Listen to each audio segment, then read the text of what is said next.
Olá, estamos começando o nosso ponto de vista, sempre aqui pela Santa Cecília TV, 1h30 da tarde, você sabe, a tradição do debate político e da discussão sempre importante dos temas que formam a pauta aqui da cidade, da nossa região metropolitana, educação, meio ambiente, saúde, transporte, segurança pública, enfim, os assuntos que estão no nosso dia a dia e, claro, sempre o nosso democrático espaço aqui do ponto de vista aberto também para debater e discutir os assuntos, os temas de interesse nacional que vão aí se repetindo, né? O ano chegando já à reta final, vamos fechando quase que o mês de novembro, entrando em dezembro, e aí festividades, né? São praticamente não diria 2 semanas inteiras, mas uma semana inteira praticamente morta, uma semana e meia, né? 9, 10 dias aí praticamente mortos com as festividades do Natal, a virada do ano, enfim, né? E uma coisa muito mais voltada ao turismo, e que, claro, reflete positivamente em alguns setores da economia, com essas contratações aí pontuais, né, de pessoas para o comércio em geral. A expectativa de que o Natal seja melhor que 2018, né, a gente acredita nisso. E a economia, vamos continuando aí, acompanhando aí a luta do governo para tentar reestabilizar, recuperar a economia brasileira. Vimos aí em 2019, já repeti isso milhões de vezes, vou repetir mais uma vez aqui, em uma atitude realmente importante para se criar um bom ambiente, uma expectativa, né, para a sequência de 19 e para 2020 que vem por aí, né. Enquanto essa situação se consolida, o presidente da República prefere se preocupar, não é, ou gastar as suas energias, usar as suas energias com a criação de um novo partido, o tal Aliança, né, Aliança pelo Brasil, e que tem curiosamente um símbolo lá de um cinturão, né, lotado ou carregado de balas, como queiram, né? Não sei o que o presidente quer passar com isso, né? Qual é a ideia, né, desse cinturão. Está aí, ó, a nossa equipe de produção sempre atenta, aí o cinturão cravado de balas ou lotado de balas, né? E aí a Aliança pelo Brasil, partido que foi oficialmente lançado ontem, né, quinta-feira, e que deverá ser presidido pelo próprio Jair Bolsonaro. Uma coisa inacreditável, né? O presidente da República tirar um partido do zero e abrir mão da sua base política, enfim, para aprovar com mais rapidez, com mais facilidade, projetos importantes no Congresso Nacional, né? Nunca vi isso na história da humanidade, não é? Um presidente fazer esse tipo de coisa e, claro, a gente já discutiu isso aqui, né? Os poderes são independentes. Se os poderes são independentes, né, não tem que um pressionar o outro, um se filtrar para dentro do outro, enfim, né? Mas isso já é um pouco demais também, né? Muito bem, lembrando que de segunda a sexta-feira a gente tem uma reprise aqui no Ponto de Vista, a partir das 8 da noite, sempre pela Santa Cecília TV. Quem colabora com a gente, participa conosco, mais uma vez, professor Iberê Cirne, especialidade em marketing político, não é? Antenado aí com a cidade e com o país. Prazer revê-lo, Iberê, tudo bem? É sempre um prazer estar na companhia de vocês aqui. E lá na ponta está o Marcos Santana, acompanhando as redes sociais, as transmissões, né, que a gente faz aqui do Ponto de Vista, que vai acontecendo aí pelo planeta, e a sua participação, que é sempre importante aqui conosco. Tudo certo por aí, Santana? Tudo certo, boa tarde a todos, meus amigos. De Grabuturão e Iberê, mais do que ressuscitar a antiga Arena, o partido que deu sustentação à ditadura militar, em tempos muito sombrios para o Brasil, Jair Bolsonaro, na verdade, ele formaliza o partido da bala, partido que fomenta, estimula a violência, a intolerância, o ódio. E mais do que isso, ao mesmo tempo que ele cria esse partido, o governo federal manda mais uma vez, pela terceira vez, uma proposta que já foi rechaçada por 2 vezes pelo Congresso Nacional, que inclui o excludente de ilicitude, que na prática é o liberou geral, é a licença para matar para os maus policiais. Ele dá um salvo-conduto para aqueles policiais com dedo mole e que pode vitimar muitos inocentes aí no exercício do policiamento. Os fatos recentes demonstram muito bem de que esses, entre aspas, acidentes são muito frequentes e esse excludente de ilicitude serviria justamente para isso daí. Seria mais um incentivo para os maus policiais atirarem a esmo no Brasil. E eu quero convidar... Uma coisa, eu quero convidar as pessoas que nos acompanham ao vivo a acompanhar também o programa e participar mandando sua pergunta, crítica, sugestão pelo Facebook. Ponto de Vista com Edgar Butrão ou então por e-mail contato@pontodevista.tv.br. O programa também pode ser acompanhado ao vivo pela internet, santaportal.com.br/tv. As edições anteriores do Ponto de Vista ficam disponíveis na internet também, no nosso canal no YouTube e na nossa página no Facebook. E você que nos acompanha a reprise às 20 horas, uma boa noite. Muito bem, boa noite para você que está na reprise. Lembrando sempre, o programa é ao vivo, acaba às 14h30, a reprise é às 8 da noite, né? Neste período de tempo, não tem sexta-feira, não tem sábado, não tem domingo, não tem feira, não tem nada disso. Toda hora, todo momento, alguma bomba nova pode explodir pelo Brasil, né? E aqui com a gente, com muita satisfação, recebendo o secretário de Comunicação de Santos, Flávio Jordão, que também participa e colabora aqui com o Ponto de Vista nesta sexta-feira. Tudo bem, secretário? Prazer revê-lo. Tudo bem, Butrão? Prazer enorme aqui estar mais uma vez. Cumprimentar aqui o Iberê, cumprimentar o Marco Santana também, nossos telespectadores aí. É muito importante aqui de poder falar um pouco sobre a cidade de Santos, sobre as novas aquisições aqui, as conquistas da cidade e também falar sobre a política nacional, enfim, que tem tanto tema para a gente poder debater. Infelizmente, os temas não são dos melhores, né? Agora, é interessante, né? Enquanto você vê aí as declarações da deputada Gleisi Hoffmann, né? Presidente do PT, e que o Lula deve conduzir as ruas contra Bolsonaro, né? E disse a Folha o seguinte, abre aspas, não é um discurso de moderação que nós queremos, é um discurso radical contra a retirada de direitos. Realmente tem umas polêmicas aí nessas propostas, na nova lei trabalhista, na questão previdenciária, enfim. Mas a trabalhista, não digo, foi meio atropelada no governo Temer, né, que tinha uma facilidade enorme no Congresso, na Câmara principalmente, na Câmara Federal. Mas em relação à reforma da Previdência, foram 8 meses, 9 meses aí de discussões, enfim, e acabou saindo essa novidade que não é boa para praticamente ninguém, 65 anos para homem, né? Mas não sei quanto de contribuição, 20 de contribuição, mulheres 62, mais 15 de contribuição. Enfim, ficou mais complicado, mais difícil para todo mundo. Agora, se a gente vai viver o resto dos tempos, né? Entre o tiroteio, neste tiroteio, entre o ex-presidente Lula, que agora ficou bom para o Jair Bolsonaro, porque o Lula está livre, né? Falando um montoado de barbaridades, e o Bolsonaro fazendo as próprias barbaridades, né? E o Brasil fica no meio disso, Flávio Jordão. É complicado, né, Butrão? Essa polarização não ajuda em nada, né? Eu acho que a oposição é importante para a democracia, corrige rumos aí, muitas vezes aponta situações importantes que devem ser respeitadas e tal, mas essa polarização sangrenta que muitas vezes nós estamos vivendo hoje em dia, né? Estou exagerando, mas na verdade a gente está vivendo momentos muito difíceis, é complicado, né? A gente não percebe a vontade também da oposição ser propositivo, de tentar alguma coisa para a melhoria do país, que é o caos justamente para poder voltar ao poder, né? Isso é ruim, a forma como está sendo feito e sendo declarado pelo próprio Lula, pelos seus asseclas aí, né? Pelas pessoas que o cercam ali, para a Gleisi, enfim, é uma afronta ao país também, pedindo embates. Eu acho que pode contestar, pode fazer, deve fazer, acho que a gente precisa disso, mas não da forma como está sendo colocado. As reformas são necessárias, são importantes, estão sendo feitas. Acho que nós temos que brigar para ter a melhor reforma possível. A população tem que sair na rua, tem que se indignar, tem que reivindicar. Eu acho que isso é a parte principal, né? Só dessa forma nós vamos conseguir mudar voto de ministro do Supremo, mudar voto muitas vezes do Congresso. Agora, precisamos nos organizar para isso também. As pessoas de bem precisam se organizar para isso.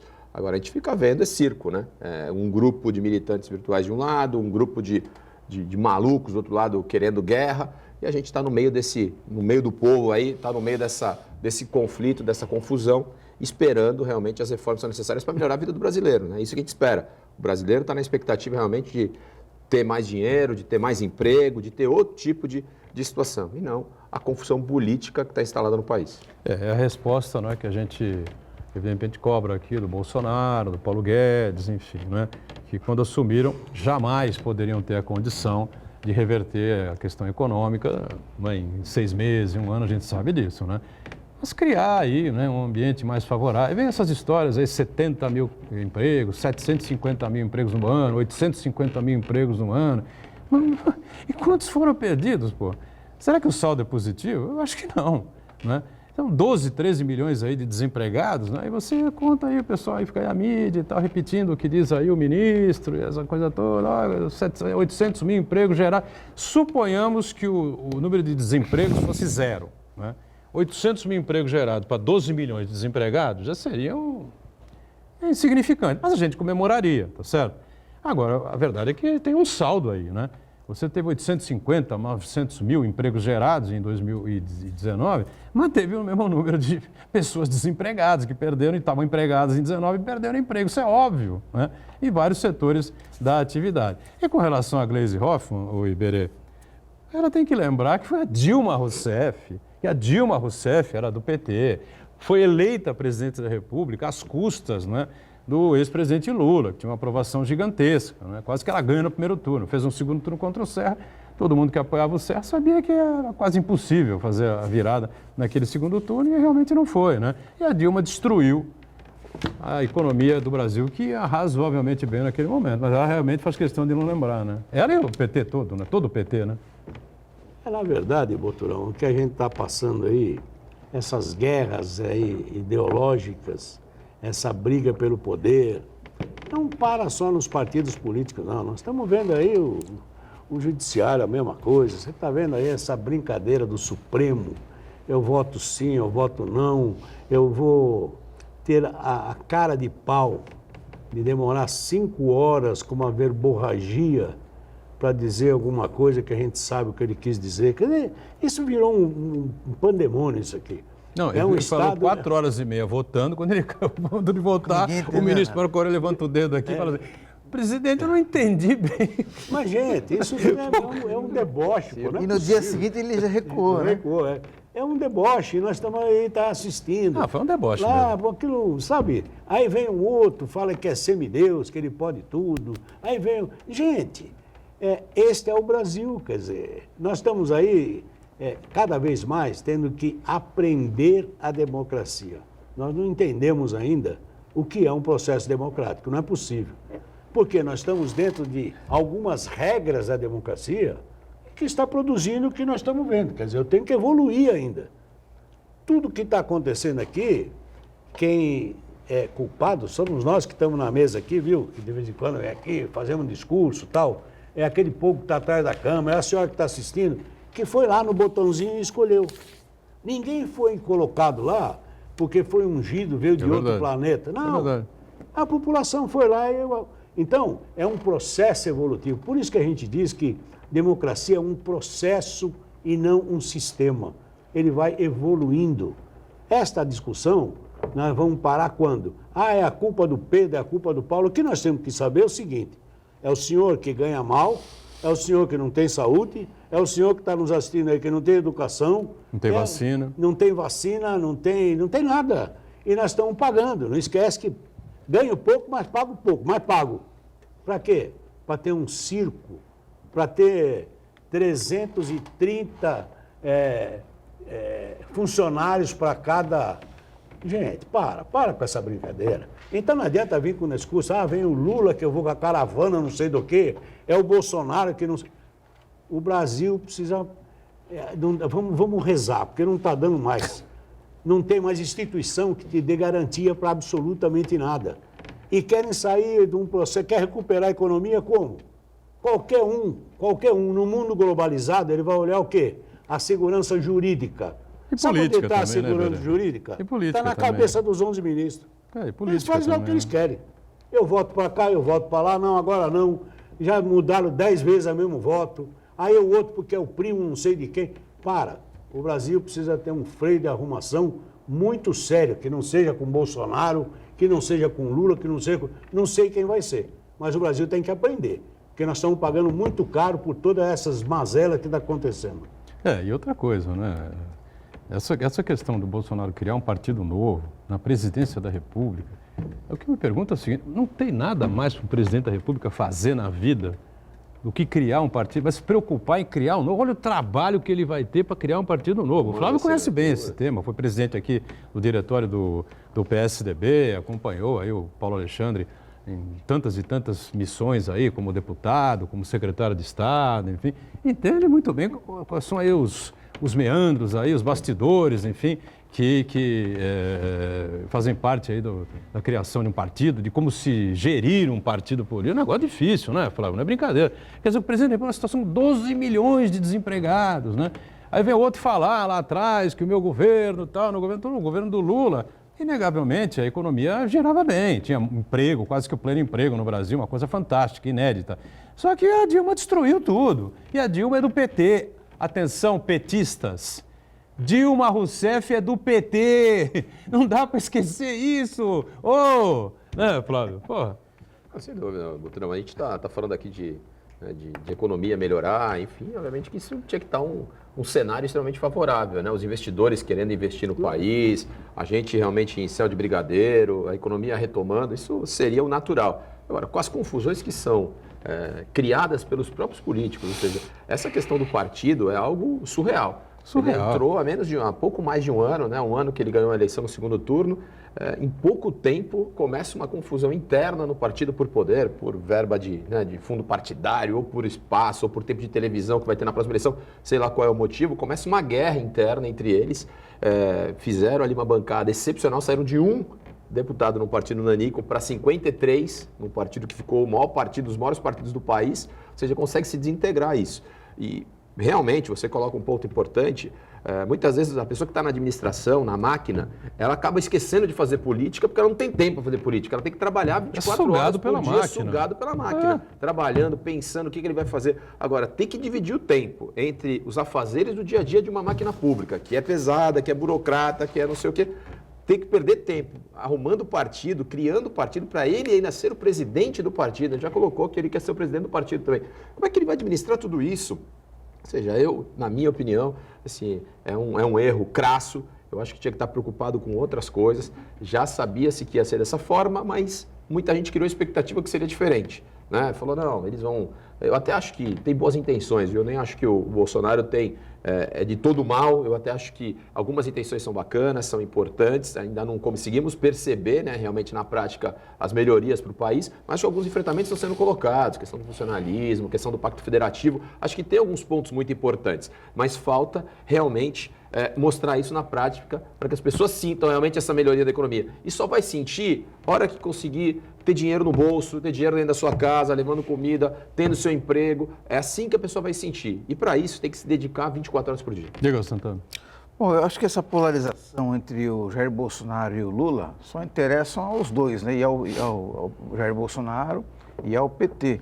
Porque faz um pouco mais de um ano que tivemos uma eleição presidencial e, na prática, eles já estão antecipando o segundo turno de uma eleição que vai acontecer daqui a 3 anos.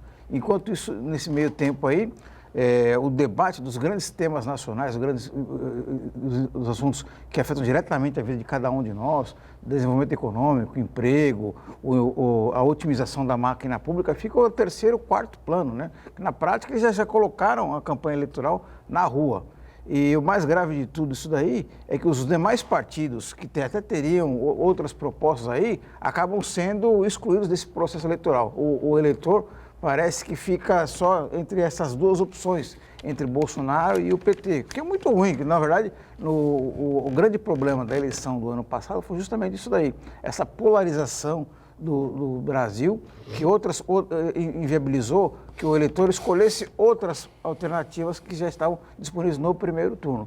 E em relação ao governo Bolsonaro, eu vou até discordar bastante do Flávio, que ele consegue identificar alguns pontos positivos no governo Jair Bolsonaro. Eu acho que até o momento aí, passados praticamente 11 meses do governo dele, a gente não percebeu um norte, um projeto para o país, né? São medidas esparsas que ele tenta colocar em ação, mais factóides do que coisas concretas em si. Algumas coisas ele cumpriu.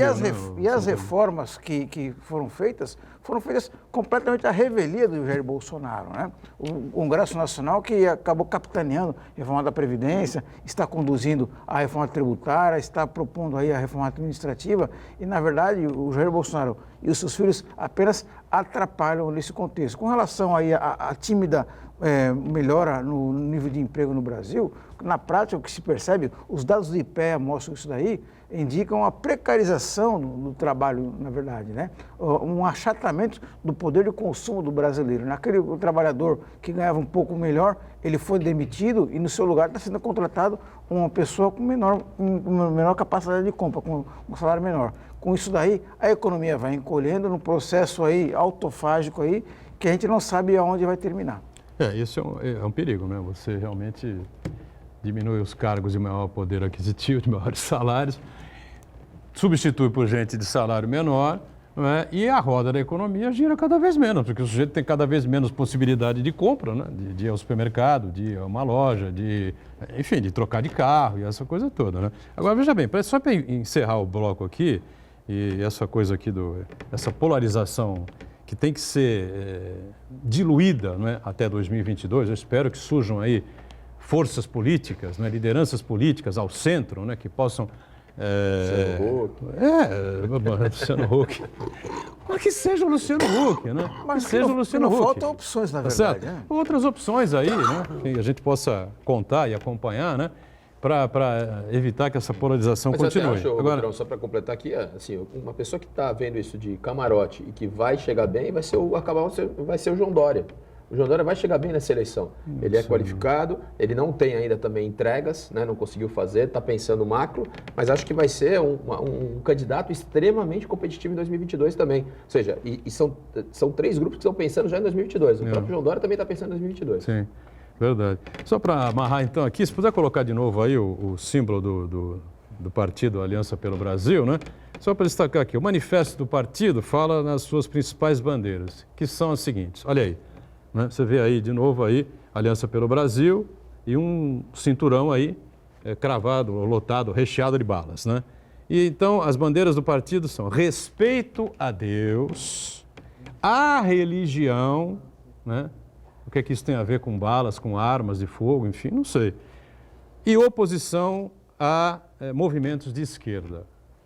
O que é representa? E outra coisa que nós esquecemos de falar aqui, o número do partido será 38, né? Calibre 38. Né? E aí? O que tem a ver o calibre 38 e este símbolo aí do cinturão com as balas, né? Com respeito a Deus, respeito à religião, né? Aí se for relacionar então com oposição ao movimento de esquerda, aí nós vamos ficar mais preocupados, né? Porque pô, tem um cartucho cheio de bala aí. Tá certo? E vai fazer restrição à oposição ao movimento de esquerda. O que vai ser isso aí? Uma guerra fratricida aí? Vão se matar, isso? Não, pode ser também um recado aí para esquerda mais agressiva, que queria pôr o exército na rua. Cuidado, né? Aí que nós vamos cravar vocês de bala. Mas tem uma coisa preocupante aí nesse mote da legenda aí, que é o respeito à religião, que é um respeito relativo, porque respeito à religião, contanto que seja minha, são os evangélicos neopentecostais, mais fundamentalistas aí, que pregam a intolerância a outras religiões. Isso aí num país que se propõe ecumênico, respeito a todas as manifestações religiosas e até mesmo aos ateus, isso é muito preocupante, né? Bom, a gente tem que fazer um intervalo, enquanto o partido Bolsonaro tem o número 38, fala de balas, essa coisa toda, violência, segurança. Santos inaugura amanhã uma escola, não é, grande, não é, de proporções enormes lá no bairro do Jabaquara e com certeza vai ter aí uma utilização muito grande para a molecada, para a meninada aqui na cidade. Vamos falar sobre isso daqui a pouquinho. Voltamos já. Muito bem, voltamos, sequência do ponto de vista aqui. Só para emendar essa questão que envolve aí o novo partido Bolsonaro, né? Ele deixou o PSL, né? E o PSL tem muito dinheiro aí para 2020, 200, não sei quantos milhões. E se somar com o que vem pela frente ainda aí, para 2022, 400, quase 500 milhões aí, né? Para ser gasto. Flávio Jordão aqui com a gente, o Iberê e o Marcos Santana, né? E eu tenho a impressão que o PSL vai se esvaziar, assim, completamente, né? Duvido que o partido consiga se manter forte eleitoralmente depois da saída do Jair Bolsonaro, que foi o responsável por essa onda que levou a 2 milhões e não sei quantos, 80 mil votos a Janaína, 1 milhão e pouco para a Joyce, 1 milhão, quase 2 milhões também para o Eduardo Bolsonaro, né, Jordão? Aconteceu isso com o PRN também, na época que o Collor também se elegeu. Foi parecido. Em 89, teve uma boa bancada, depois acabou também se enfraquecendo. Eu acredito que o partido vai ter muita dificuldade, de fato. Vai ter ano que vem, vai ser protagonista ainda em termos de arranjo de partido para os políticos, né, para ajudar nas coligações, principalmente nas cidades maiores, onde tem televisão, onde tem ali o fundo partidário fazendo parte, ajudando, mas ele eleitoralmente vai ser muito difícil ele conseguir ter êxito, né? As pessoas que estiverem com a bandeira do PSL vão ter muita rejeição das pessoas que eram vinculadas ao PSL anteriormente e também de quem já tinha oposição natural ao PSL. Então esse grupo vai ficar muito esvaziado. Então eu não acredito que eles vão ter muito sucesso, apesar de ter muito dinheiro realmente, vão ter muita condição de ajudar nas campanhas políticas aí dos políticos brasileiros. Acho que os Bolsonaro raiz, né, Iberê, vão acabar se afastando aí do que sobrou do PSL, né? Com certeza, ele vai... Esse racha aí ele não se configura nessa próxima, mas na de 22, que é o que está se discutindo. Essa de agora, ainda existe uma série de comprometimentos já, entendeu? Uma série de caminhos traçados, né? Que vão, de alguma forma, pelo dinheiro que vai ficar liberado, vai continuar, entendeu? Não pode não ter muito êxito, mas ela vai se diluir até 22, isso sim. Eu acho que em 20 nós ainda teremos essa briguinha, essa sobrevida aí aos partidos. E eles vão ter o protagonismo que eu coloquei, com a limitação do financiamento privado nas campanhas. O dinheiro de fundo partidário ele é fundamental para os partidos, para que eles possam realmente ter chance de eleição, né? O dinheiro faz a diferença numa eleição e os partidos que vão ter essa condição de aportar recurso vão ter muito valor nessa eleição. E o PSL vai ser um deles. Sim. Talvez não como cabeça de chapa nas eleições, mas sim ajudando, dando apoio para outros partidos. Verdade. Bom, Flávio Jordão, a Prefeitura de Santos amanhã, né, inaugura uma escola das mais bonitas, pelo menos a gente olha ali por fora, realmente escola maravilhosa, né? Terá o nome do ex-prefeito Paulo Gomes Barbosa e ali no Jabaquara, para quem vem do centro pelo túnel, né, passa logo ali e vê, e quem vem do outro lado também vai em direção ao centro pelo túnel, também vê do outro lado. A grandiosidade da escola. Paulo Mendes esteve aqui, empresário, né, o presidente do Grupo Mendes, parceiro da Prefeitura, uma série de obras importantes para a cidade, inclusive essa, né, em que ele mostrou aqui muita satisfação, muito orgulho, enfim, do resultado que ele viu lá e falou que todos nós que vamos visitar lá amanhã, né, no evento de abertura, de inauguração, vamos ficar lá realmente muito satisfeitos com aquilo que vamos ver, com certeza, né. Eu acho que foi uma parceria importante que deu certo, né. Sem dúvida, Boturão. Uma escola sensacional, lindíssima, espetacular.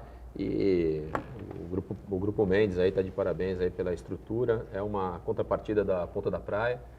Nós tivemos a Ponta da Praia ali sendo feita, temos aí grandes obras. Teremos ali o CAT, né, que é o turismo. Teremos também o mercado de peixe, todo o viário que será entregue no final desse mês. Então, parabenizar de fato, vai ser uma escola grandiosa para 550 alunos. 550 alunos? De um ano bastante, né? A 10 anos, exatamente. Então, é o Fundamental 1? Esse aí, eu acho, né? É o Fundamental 1, né, Iberê? Fundamental 1. E berçário, né? Começa no berçário, vai até 10 anos. Uma tecnologia impressionante também. Biometria facial, identificação facial, biometria facial. A escola mais moderna da cidade, mais moderna do país. A gente tem trabalhado com isso. Legal, bastante interessante, né? E o Iberê foi secretário de Educação aqui, né? No governo do prefeito Beto Mansur e acompanhou de perto aí essa questão estrutural aí das escolas, enfim, né? E é o que eu disse, enquanto se fala em tiroteio, se mata criança no Rio de Janeiro, enfim, ainda bem que Santos constrói escola, né, Iberê? Na verdade, isso aí eu acho que deveria ser esse tipo de notícia todo dia. Vamos falar da educação, vamos falar de saúde, vamos... Gente, esse investimento do governo, seja em que nível for, estadual, municipal, federal, ele é de aplausos, não tem como. Mas diante do que nós estamos discutindo antes aqui, é da bala, é do tiroteio, o outro mata, o outro... Gente, olha que coisa interessante. Nós estamos falando de educação, um tema tão importante que não se discute em Brasília, que não se discute em lugar nenhum. Saúde, nós continuamos com aquela coisa, morrendo gente na porta do hospital. Mas eles estão preocupados com a bala, com o fundo partidário, estão preocupados com isso, entendeu? Com o seu salário, com a previdência deles, aquela coisinha que a gente já sabe. Então é lógico que a gente fica contente, e eu mais do que nunca, porque conheço a realidade educacional dessa cidade, E aquela região era uma região extremamente carente do apoio da educação municipal. Ali nós tínhamos aí essa discussão do processo geoeducacional. A região ali do Jabaquara era uma região que estava desprovida disso. Vem com muito bom gosto a escola e vem atender uma classe que ficou aí se deslocando obrigatoriamente com ônibus, transportando para outras escolas, e agora você pega aí um local com a iniciativa privada. Eu acho que isso é importante. Parar com essa coisa que a iniciativa privada é bandida. Não. Iniciativa privada, quando bem feito, quando bem estruturada e de bons princípios, é interessante. Ela tem que ser assim. É só desta forma, porque ninguém fabrica dinheiro dentro do Paço Municipal. Ele precisa também do apoio da sociedade. E aí, a empresa, quando está junto, né, eu acho que nós temos condição de oferecer um melhor serviço. Onde? Na área da educação. Eu fico muito contente de ter aí em Santos uma outra escola, entendeu? Neste nível. E que sirva de exemplo para todos os outros municípios, gente. E quem sabe a gente possa ter aí adaptações futuras também. Não vou dizer que vamos botar escolas abaixo para fazer de novo, enfim. Uma possibilidade, quem sabe até dessas parcerias vingarem, né? Mais à frente, né? Continuarem, sem dúvida, seguirem, né? Acho que tocou num ponto importante, né? A gente tem que reconhecer o modelo que foi criado, que é esse modelo aí de parceria, que não é parceria público-privada. Normalmente a parceria público-privada, o empresário ele coloca o dinheiro e depois ele faz a gestão daquele equipamento. Nesse caso não é isso, eles estão, é uma outorga urbanística, na verdade ele está construindo para a gente aquela escola, ele entrega, aquilo ali passa a ser da prefeitura. E é um marco essa escola, porque vai ser uma escola realmente que vai ser modelo na cidade, como a gente tem falado, a escola mais moderna do país, que vai agora, a partir de agora, também trazer o mesmo formato para outras escolas. Então nós já temos duas que serão entregues agora também no começo do ano, em janeiro, que vai ser a Penha e o São Bento. Depois nós teremos o Valderi, que é na Zona Noroeste, ela já está sendo construída, vai ser no mesmo padrão dessa escola. Então é uma filosofia que vai ser implementada na cidade e que vai fazer a diferença. E aí não é só a estrutura física, né? Normalmente a gente fala, não, faz a estrutura bonita, você tem que ter uma estrutura também interna boa. Você tem que ter professores capacitados, tem que ter equipamento bom. Ou seja, tudo isso melhora também a autoestima do próprio professor, dos próprios alunos, você estudar num lugar diferenciado. E essa escola, de fato, ela é extremamente diferenciada. Com estrutura completa, será realmente uma estrutura muito boa e que vai, de fato, atender uma comunidade, como o Iberê falou, que não tinha uma escola próxima. Né? Você vai atender ali o Morro do Bufo, do Fontana, as pessoas nem sabem onde fica o Morro do Bufo e o Fontana, não são nomes muito conhecidos, mas é aquela que fica em cima do túnel, quando você vai passar para ir para São Paulo, você olha para cima, tem as casas ali em cima, aquilo ali é a comunidade do Bufo e do Fontana, que vai estudar nessa escola junto com a comunidade do Jabaquara, que não tinha. Ali vai ter também uma quadra, que vai ser entregue amanhã também, uma quadra poliesportiva muito boa também, estruturada, está maravilhosa, que vai ser utilizada pela comunidade aos finais de semana e aos sábados e domingos e também à noite. E nós teremos do lado a maior policlínica de Santos, vai ser entregue em março. Vai ser a policlínica do Jabaquara, está colado ali, é um grande complexo. E ainda nós teremos uma passarela que vai fazer ali para que as crianças que vêm do morro possam atravessar o túnel ali, vão atravessar. Vai ter a faixa ali também, teve semáforo agora, vai atravessar por baixo, mas vai conseguir também atravessar por cima. Está sendo feita, começou hoje a obra dessa nova passarela também. E a partir de segunda-feira começam as inscrições, as pessoas podem se matricular, pessoas que estão em outras escolas, pedir transferência, né, para quem mora, né, a lógica de você ter, nós temos 83 escolas, temos 86, com essa de amanhã 84 mais 2 de janeiro 86, a lógica é você morar, estudar perto de onde você mora, para não ter esse transporte que o Iberê colocou e tal. E essa meninada ali, ô Flávio, você fala do Bufo, do Fontana, ali do Jabaquara, enfim, normalmente os pais, enfim, tinham que levar as crianças para estudar, talvez no Colégio Santista, seria isso? Não. Na Nova Sintra, eu acho que tem no morro, tem ali perto, não estou nem identificando a escola tão perto ali, quer dizer, aí você tem que fazer, na verdade, as crianças pelo transporte. Então vai facilitar a vida dessas crianças que estudam ali, são crianças pequenas, ou seja, mas realmente já vai ser uma grande ajuda. Hoje até, por curiosidade, estive lá de manhã, o prefeito também estava lá, os meninos, outro dia o Sampaoli, o técnico do Santos, levou os meninos, ele não foi, mas os meninos que ficam assistindo o jogo na árvore, ele levou os meninos para a casa dele, levou lá para conhecer o filho dele.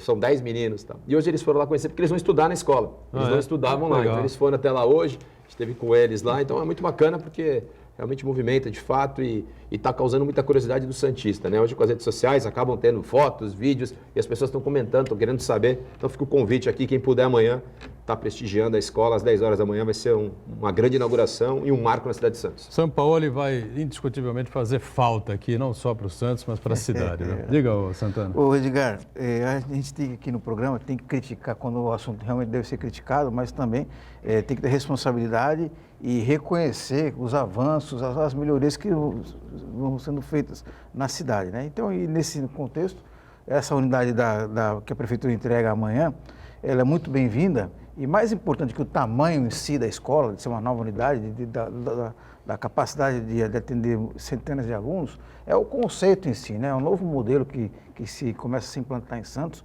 É muito interessante de a gente perceber a interface com a tecnologia, né? Várias coisas ali que vão funcionar nessa unidade ali, que vai facilitar não só o aprendizado dos alunos, mas também o trabalho dos próprios educadores, né? Que vão utilizar a ferramenta como a tecnologia como ferramenta tecnológica, né? Outra coisa muito interessante também é que a escola vai ser alimentada por painéis solares, né? Mais um avanço daí, um novo conceito, quando a gente fala muito de sustentabilidade, e essa unidade, na prática, dá uma resposta em termos de sustentabilidade. E a gente espera que esse modelo, que tem tudo para ser exitoso, ele comece a ser multiplicado em outras unidades de ensino de Santos. Muito bem, e a semana anda meio pesada aí, né? Para figuras famosas, né?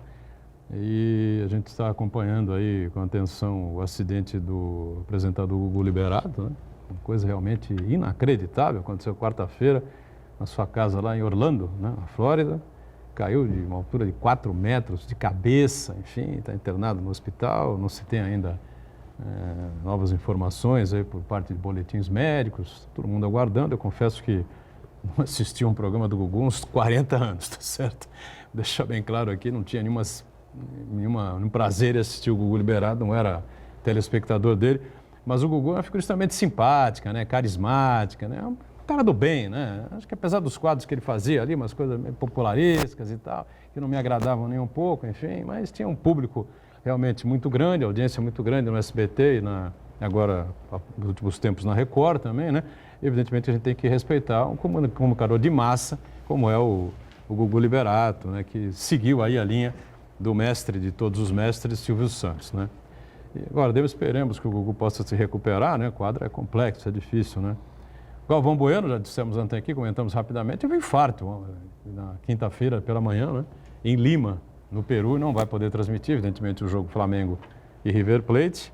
E aí os principais veículos, aí, alguns veículos já colocando aí que ele comeu lá um prato, uma sobremesa lá típica do Peru, enfim, né? Que é um estimulante sexual e tal, mas comeu junto com a esposa e tal. Não sei se ele tinha esse interesse, enfim, se isso é verdade mesmo, se não é, ele acordou de madrugada com o coração disparado. Mas como é que tem uma relação uma coisa com a outra? Se ele tivesse um disparo cardíaco, né, tudo bem, dá para entender, né? Mas ele chegou no hospital e teve que desobstruir uma artéria. Ou seja, só se aconteceu uma coisa e através dessa coisa resolveu uma outra, né? Não sei exatamente. A pessoa fica colocando coisas às vezes também desnecessárias, né? A vida pessoal do Galvão com a esposa, ninguém tem nada a ver com isso. Se ele tomaram, né, comeram uma fruta que estimula o sexo e tal, nada a ver, né? E o caso do senador Jorge Cajuru, não é? O Cajuru é um caso à parte, né? Desde a época de apresentador, repórter, enfim, né? Ele extrapola, é como o Marco Antônio Villa, né? O Villa é um cara muito inteligente, muito preparado, né? Embasado em todos os comentários que faz, análises que faz, mas ele extrapola, tá certo? Ele transcende o bom senso. E o Cajuru também. Ele pode estar certo, tem razões dele lá nas denúncias que ele faz, enfim, nos xingamentos que ele promove, os ataques que ele faz lá aos senadores, a políticos, deputados, prefeitos, governadores, ministros do STF, seja lá o que for. Gilmar Mendes é o preferido dele, né? Ele quer caçar o Gilmar Mendes de todo jeito, mas aí explodiu, né? E teve uma convulsão, acabou saindo carregado lá do Senado e foi parar no hospital. Saiu da UTI hoje, né? Mas está internado ainda. E agora o Henri Sobel, né? o famoso Rabino, né? Que teve aí o seu nome jogado na lama por conta de uma doença, né? Problema de saúde que o acometia. Ele ficava meio um pouco transtornado, enfim, mudava completamente o comportamento e acabava roubando coisas, né? E aí ficou famoso por isso, recentemente, enfim, um homem que tem uma história, um envolvimento político muito grande, né, no Brasil, né? E acabou os últimos dias da sua vida lá nos Estados Unidos, onde veio a falecer nesta sexta-feira, né? Realmente uma semana repleta aí de notícias ruins para algumas celebridades, né? Vamos para o intervalo e a gente volta já já. Volta aqui na sequência do ponto de vista, o Flávio Jordão me alertava que é verdade, né? O prefeito de Praia Grande, também uma celebridade aqui nos nossos limites da região metropolitana, claro, sofreu um infarto na última terça-feira, de madrugada, né? De segunda para terça, também passou mal, como passou mal o Galvão Bueno, né? Situações parecidas, né? E dor no peito, aquela coisa toda, foi levado ao pronto-socorro. E de lá encaminhado, então, ao Hospital Albert Einstein em São Paulo. Passou por um cateterismo, enfim, não sei se teve alguma necessidade de colocar algum stent, alguma coisa desse tipo, né? Muitas vezes o cateterismo já desobstrui, né, as artérias e resolve, pelo menos momentaneamente, o problema. A pessoa é liberada, depois tem que seguir um tratamento e um acompanhamento cardiológico, né? Não sei exatamente se tem alguma informação nova aí, Flávio, sobre o prefeito de Praia Grande, não, né? Parece que ele teria alta hoje, né? Hoje? Estaria para sair já, eu acho que foi mais um susto também, né? Com o Galvão, enfim. Mas, graças a Deus que está tudo bem, está caminhando bem e que volte logo aí aos seus afazeres na Praia Grande. Pois é, aí em relação ao tema que o Santana levantou no começo, né? Esse projeto de lei enviado ao Congresso por parte do presidente Bolsonaro, o tal de excludente de licitude, né? Mas, na verdade, mais uma vez, isso volta, né? Porque o próprio Sérgio Moro, né, havia colocado este tema, este assunto, como um dos itens, um dos tópicos, enfim, do projeto dele lá, o projeto de combate ao crime, essa coisa toda. O projeto está congelado, né? Acho que tem uns 12 freezers, o projeto está lá no último, congelado, preso a 7 chaves para ninguém mexer disso aí nunca, né? Pelo jeito que a gente está acompanhando, né? Eu acho que tem que mexer, tem que evoluir, né? E os tópicos que forem de um certo exagero precisam ser jogados de lado, claro, né? Agora, o problema dessa situação é que a gente está vendo no Rio de Janeiro, né? Agora ficou comprovado que a morte da menina Ágata, se não estou enganado, Ágata, no Rio de Janeiro, foi mesmo por uma bala da polícia militar, quando 2 policiais militares tentaram acertar 2 motoqueiros que passavam. E aí, né, antes matar os motoqueiros, né, e matar todo mundo que estiver na frente junto, não tem problema. Ah, mataram o motoqueiro? Matamos. Quantas balas vocês usaram? 18. Quantos morreram? Ah, morreram 15. Né? Os 2 motoqueiros morreram? Ótimo. E os outros? Os outros, não tem problema, matamos motoqueiros, né? Que eram ladrões, bandidos, essa coisa, traficantes lá do morro, essa coisa toda, né? Então, o risco é acontecer esse tipo de coisa, né, Flávio? Eu acredito, doutor, que tem que ter um equilíbrio aí, né? Assim, você também dar licença para as pessoas matarem abertamente é um absurdo, né? Estou falando dizendo dos policiais mesmo, mas ao mesmo tempo também tem que ter uma certa proteção para o policial também trabalhar com condição, né? Então isso, eu acho que aí, nem liberar totalmente e também não inibir o policial de trabalhar, né? Porque hoje em dia o policial tem receio de atirar, de matar uma pessoa, de ir para o enfrentamento, porque ele acaba sendo punido. Ele tem que ter o trabalho dele ali bem feito. Agora, você tem que ter uma bela de uma corregedoria, obviamente, para poder apurar os casos que aconteceram com abusos, né? Existem muitos, né? Tem policial aí que comete abusos ao extremo. Então isso tem que ser policiado, tem que ter uma corregedoria que realmente possa punir realmente quem abusa. Agora, que tem que ter também ali um certo respaldo para que esse policial consiga trabalhar de forma digna e tranquila para ele poder exercer a função dele, porque senão o tempo inteiro ele está sendo punido pelo trabalho que ele vem fazendo. Não é só legítima defesa aí, né? No caso é sobre legítima defesa, mas a gente tem que ficar com cuidado para não ser uma licença para a pessoa atirar a torta direita. Licença para matar, né? Como 007. Diga, Iberê. Na verdade, isso é um tema extremamente difícil, porque criar limite para esse tipo de coisa é de uma dificuldade ímpar. Quer dizer, eu não consigo imaginar até onde esse limite vai, como estabelecer o limite. É uma coisa difícil. Ou você permite tudo, ou você não permite nada. Não permitir nada é terminar com a segurança, né? E permitir tudo é dar uma metralhadora na mão do macaco e mandar ele sair atirando por aí. Quer dizer, é uma coisa de... Então, no meu ponto de vista, um dos temas mais difíceis que deveria ser discutido por técnicos, devia ser trazido à baila aqui uma série de discussões e não fatos, mas como isto pode ser solucionado. Eu acho que isso aí não é nem para lá e nem para cá. Estabelecer limite, para mim, eu não consigo entender e não consigo vislumbrar nenhuma possibilidade. Muito bem. Alguma coisa por aí, Santana, para completar aí, não? Não, eu acho que na minha fala inicial eu acho que eu abordei bastante bem o tema, porque na prática, o que nós vamos perceber é a licença para matar, né? Aqueles policiais dedos moles ali vão ficar mais relaxados ainda, porque vão ter a certeza da impunidade, porque hoje a legislação e as corporações, elas já têm os instrumentos de punir os maus policiais. Quando a gente fala disso daí, a gente está falando dos maus policiais, não dos bons policiais. Em nenhum momento a gente defende aqui o cerceamento da atividade daquele policial que honra a sua farda, que defende a corporação, que realmente trabalha pelo bem da coletividade. A gente está falando aqui de pessoas que ultrapassam seus limites, que atuam irresponsavelmente, e a esses sim vai ser dado um salvo-conduto, uma licença para matar. Ô, Flávio Jordão, hoje a coluna Dia a Dia do Jornal A Tribuna, né, traz aqui no seu texto algo de estranhamento, né? Para mim, pelo menos, né? As galerias da Câmara estavam lotadas ontem, enfim, né? Tinha muita gente da Guarda Municipal interessada lá numa propositura, concessão de auxílio por fardamento de R$120 por mês, enfim, esse auxílio foi concedido, foi aprovado, enfim, né? E uma outra coisa que eu também estou intrigado aqui, é um projeto, uma propositura do vereador Fabrício, né? Que é do PSB, Fabrício Cardoso, né?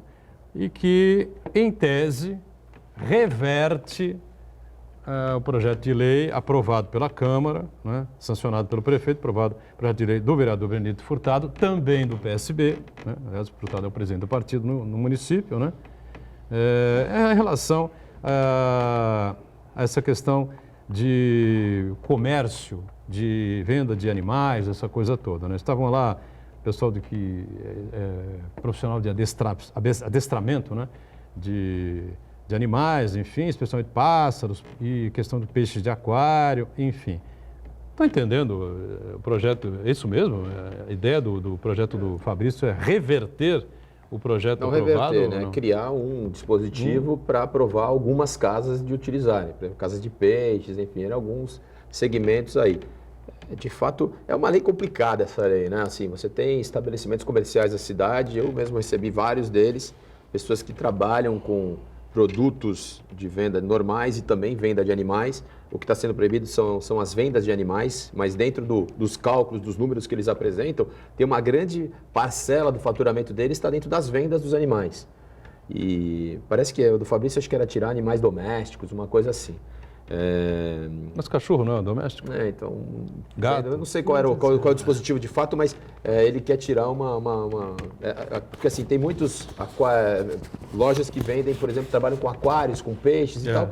O cara tem que fechar a loja dele, tem funcionário, a vida dele, é o ganha-pão dele, ele vai ter que... Tem uma tolerância, vai ter aí um tempo para... 180 dias, 180 dias, que já deve ter comido metade disso, e ele vai ter que se reinventar, né? Vai ter que fazer um outro tipo de atividade. Isso está causando um desconforto. O Furtado tem batido muito nisso, né? Falou, eu tinha uma locadora, até ele usou esse termo, né? Eu tinha uma locadora, veio aí a TV, enfim, com Netflix, com isso, com aquilo, as locadoras acabaram. Chegou a ter mais de 150 locadoras na cidade, todas elas acabaram, que essa pessoa teria que se reinventar. É difícil, porque a gente vive um momento difícil, a pessoa é a única coisa que a pessoa muitas vezes faz naquele momento, né? Quer dizer, como é que ela, da noite para o dia, tem 6 meses para se reinventar, né? Para mudar de ramo de atividade. Uma atividade que está gerando condição para ele sobreviver, ou seja, é difícil, é polêmico, e aí o Fabrício está tentando, né, de alguma forma, proteger talvez esses estabelecimentos e aí criando uma lei para que esses estabelecimentos possam dar continuidade. Então, não é acabar com todos os pet shops, não é nada disso, é acabar com a venda de animais dentro dos pet shops. E aí, Berê? Eu acho que na verdade, eu acho exagerado quando você diz animais, né? Vamos pôr todos no mesmo balaio E aí não tem jeito. Então nós vamos prejudicar a venda de mel, viu? Mel vai ficar complicado. Meu amigo Zé do Cupim vai ficar meio complicado. Eu acho que alguma coisa tem que ser discutida. A proposta, né, essa do Benedito Furtado, de proteger, e a gente sabe melhor do que ninguém, é proteger um tipo de animal, né, que, na verdade, tinha esse comércio já na cidade.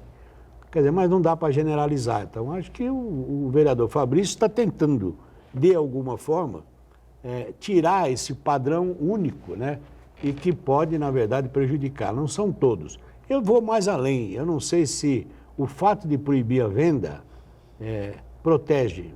Eu não posso vender, eu ponho na rua também, né? Também tem isso, né? Vamos pensar pelo outro lado.